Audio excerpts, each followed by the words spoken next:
এই ১২ বছরের পথ চলা একটা টেলিভিশনের আপনি মিডিয়া ইন্ডাস্ট্রির সঙ্গে বহুদিন নানান সফলতা ব্যর্থতা নিশ্চিতভাবে আছে। যমুনা টেলিভিশন ২ বার বন্ধ করা হয়েছে।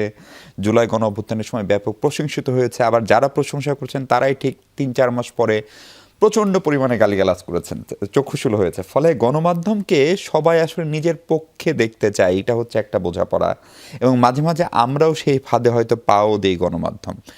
ফলে একটা গণমাধ্যমের এক যুগ পার করা, ১৩ বছর পা রাখা এবং সামগ্রিকভাবে দর্শক এবং সিনিয়র সাংবাদিক হিসেবে আপনার শুভকামনা বা কোনো পরামর্শ যদি থাকে।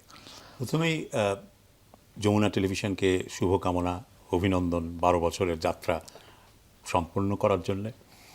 এবং এই ১২ বছরে তো যমুনা টেলিভিশনের বেশ চড়াই উতরাই আছে নিঃসন্দেহে, অন্য সব গণমাধ্যমের মতোই সেটাই থাকার কথা।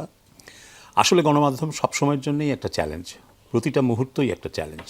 ২৪ ঘন্টা যে আপনারা ২৪ ঘন্টা সপ্তাহের ৭ দিন অর্থাৎ ৩৬৫ দিনই যে আপনারা অন এয়ার করেন বিভিন্ন ধরনের অনুষ্ঠান, সবসময়ই এটা একটা চ্যালেঞ্জ। কখন কোনটা ভুল হয়ে যায়, কখন কোনটা কাকে অসন্তুষ্ট করে, কখন কোনটা মনে হয় যে না এটা বোধহয় তাকে তুষ্ট করার জন্যে, অন্য কথায় দালালি করার জন্য করা হচ্ছে, এই ধরনের একটা টানাপোড়েনের মধ্যে দিয়েই তো যেতে হয়। সুতরাং সেই টানাপোড়েন তো নিশ্চয়ই আপনারা চ্যালেঞ্জটা মোকাবিলা করে এসছেন।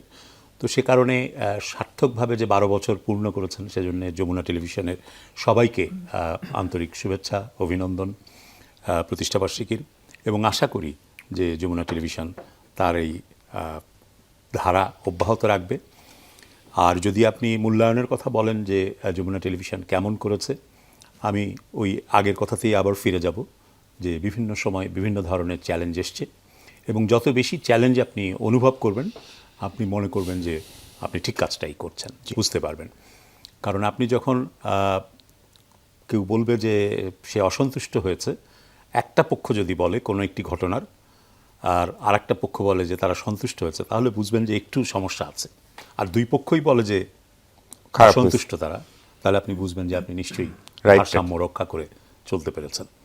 অর্থাৎ সরকারও আপনার কাভারেজে অসন্তুষ্ট, বিরোধী দলও আপনার অনুষ্ঠানের বা খবর কাভারেজে অসন্তুষ্ট, তাহলে আপনি বুঝবেন যে আপনি ঠিক পথেই আছেন। জি।